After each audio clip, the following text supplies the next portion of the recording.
नमस्कार। आज देश की तमाम फटाफट खबरों में आपका स्वागत है। समाचारों के लिए आपसे निवेदन है कि आप हमारे चैनल को सब्सक्राइब करें और बेल आइकॉन की घंटी अवश्य बजाएं ताकि खबरों के लिए आपके पास पहले नोटिफिकेशन पहुंच जाए। तो बढ़ते हैं खबरों की ओर। सोशल मीडिया प्लेटफॉर्म ट्विटर को खरीदने के बाद टेस्ला के CEO Elon Musk social media पर काफ़ी एक्टिव नजर आ रहे हैं। उन्होंने जल्द ही कोका कोला खरीदने की बात कही है। उन्होंने कहा कि वह इनमें कोकेन डालेंगे। मस्क ने ट्वीट किया कि अब मैं कोका कोला खरीद रहा हूं जिसमें उसमें कोकेन फिर डाली जा सके। उनके इस ट्वीट को लोग अब तक लाखों की संख्या में लाइक और रीट्वीट कर चुके हैं। मस्क ने मंगलवार को ही ट्विटर को खरीदा है। एलन मस्क ने माइक्रो ब्लॉगिंग साइट ट्विटर को खरीदने के लिए $44 बिलियन यानी 3,368 अरब रुपए की डील की है। ट्विटर के हर शेयर के लिए $54.20 यानी 4,148 रुपये चुकाए हैं। उनके साथ पहले ही ट्विटर में 9% की हिस्सेदारी मौजूद थी। वे ट्विटर के सबसे बड़े शेयर होल्डर थे। ताज़ा डील के बाद उनके पास कंपनी की 100% हिस्सेदारी हो गई है और ट्विटर उनके प्राइवेट कंपनी बन गई है।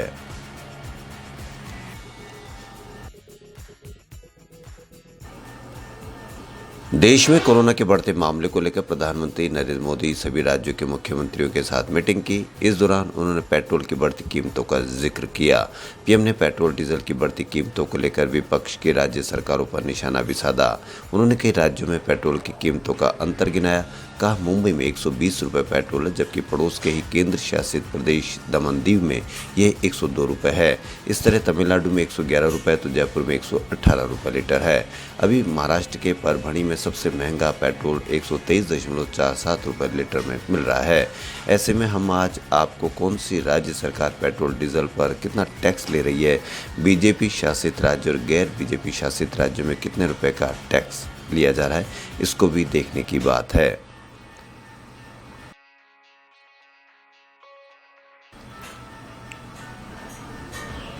पश्चिम बंगाल की मुख्यमंत्री ममता बनर्जी ने एक बार फिर बॉर्डर सिक्योरिटी फोर्स के खिलाफ मोर्चा खोला है। ममता ने कूच बिहार जिले के एसपी को निर्देश दिए और कहा कि आप बीएसएफ को बॉर्डर से 50 किलोमीटर के अंदर प्रवेश न करने दे। वे बीएसएफ गांव में प्रवेश कर रहे हैं, लोगों को मार रहे हैं और बांग्लादेशी में दूसरी तरफ फेंक रहे हैं। बीएसएफ को ये सब करने की अनुमति न दी जाए। राज्य में बीएसएफ के काम पर भी सवाल उठाते हुए उन्होंने कहा कि केंद्र सरकार के तहत आने वाली बीएसएफ इंटरनेशनल बॉर्डर के उस पार गायों की तस्करी कराती है और लोगों की हत्या करके उनके शव बांग्लादेश में फेंक देती है, लेकिन उसका इल्ज़ाम बंगाल पुलिस पर आता है।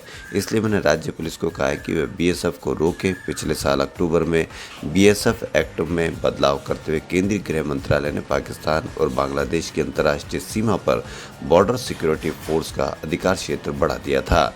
इसके बाद बीएसएफ अधिकारियों के पश्चिम बंगाल, पंजाब और असम में देश की सीमा से लगे 50 किलोमीटर तक के इलाकों में तलाशी, गिरफ्तारी और जब्ती की अनुमति मिल गई।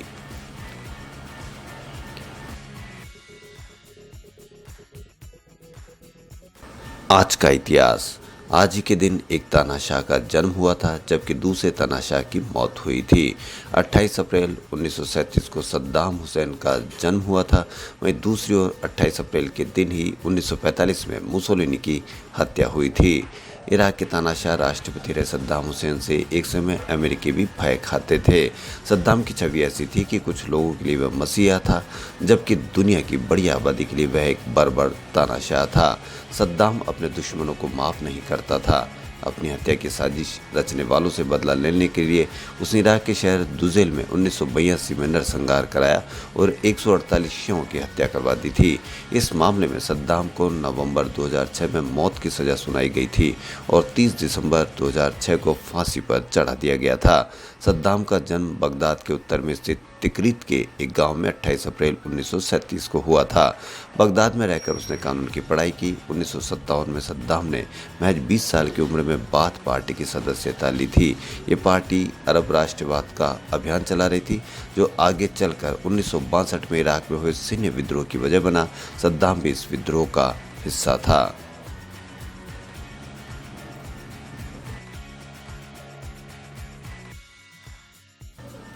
महंगाई इन दिनों बेलगाम है। सैलरी तो दूध, सब्जी और सिलेंडर में ही पूरी हो रही है। लोअर मिडिल क्लास जो 10 से 20 हज़ार रुपये महीना सैलरी पर जी रहे हैं, उनके लिए 5 साल में सब कुछ बदल चुका है। इस महंगाई में मकान का किराया, बिजली पानी बिल या बच्चों की स्कूल फीस तो अलग है, बात सिर्फ रसोई की हो रही है। 2016 में जो रसोई 10 से 20 हज़ार की सैलरी वालों को 2 वक्त की दाल रोटी दे रही थी, वह अब निवाला छीनने को बेताब है। हालांकि हालात अभी श्रीलंका जैसे नहीं है, लेकिन जिस रफ्तार से महंगाई इन 5 सालों में बढ़ी है, अगर उसकी रफ्तार नहीं थमी तो हालात संभालना मुश्किल हो जाएगा।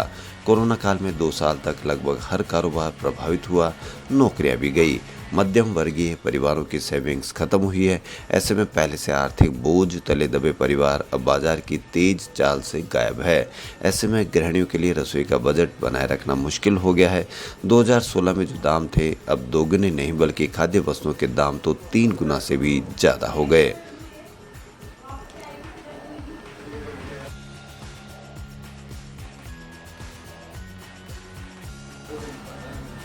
देश की कई कंपनियों ने सौर ऊर्जा संयंत्र लगाने के लिए रेगिस्तानी बाड़मेर, जैसलमेर, बीकानेर, जालौर और जोधपुर जिले को चुना है। इन जिलों में करीब 12,000 मेगावाट के सोलर प्लांट लगाए जा रहे हैं। रेगिस्तानी इलाकों में गर्मियों में अधिकतम पारा 50 डिग्री के करीब रहता है। ऐसे में सौर ऊर्जा से बिजली उत्पादन के लिए पश्चिमी राजस्थान के उन 5 जिलों को भारत सरकार ने सौर परियोजना लगाने के मिशन के तौर पर चयन किया है। आने वाले समय में प्रदेश ने देश में सबसे ज़्यादा बिजली उत्पादन क्षमता वाले ये जिले होंगे। देश का सबसे बड़ा सोलर पार्क जोधपुर के भड़ला में स्थापित हुआ है। बाड़मेर, जैसलमेर में दूर दूर तक फैले अथाह रेत के टीलों की फिजा अब बदलने लगी है।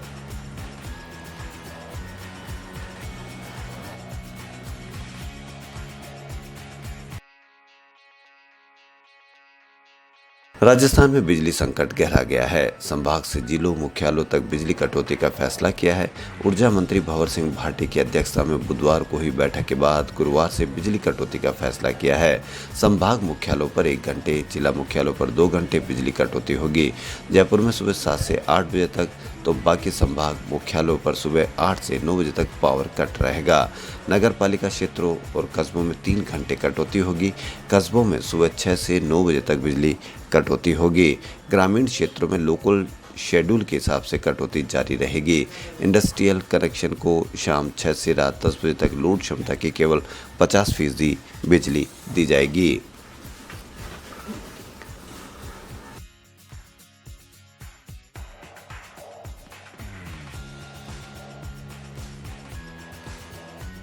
साउथ से लेकर हिंदी फिल्म इंडस्ट्रीज में पहचान बना चुकी सामंता रूथ प्रभु आज 35 साल की हो चुकी है। सामंता फिल्मों में नहीं आना चाहती थी, लेकिन जब घर की आर्थिक स्थिति बिगड़ी तो उन्हें घर चलाने के लिए मॉडलिंग में आना पड़ा। ग्लैमर वर्ल्ड में कदम रखने के बाद रवि बर्मन ने सामंता को फिल्म में जगह दी। आज वही सामंता 65 से ज़्यादा फिल्मों में काम कर साउथ की हाईएस्ट पेड एक्ट्रेस में से एक है। 28 अप्रैल 1987 में सामंता का जन्म केरल में हुआ। दुनिया तो इन्हें सामंता नाम से पहचानती है। हालांकि इन घर वालों के लिए यशोदा है। 12वीं तक पहुंचने के बाद सामंता के घर वालों के पास उनकी पढ़ाई के फीस के देने के लिए भी पैसे नहीं थे। खबरों में फिलहाल इतना ही। यदि आपको हमारा चैनल पसंद आए तो लाइक, सब्सक्राइब और शेयर अवश्य करें। धन्यवाद।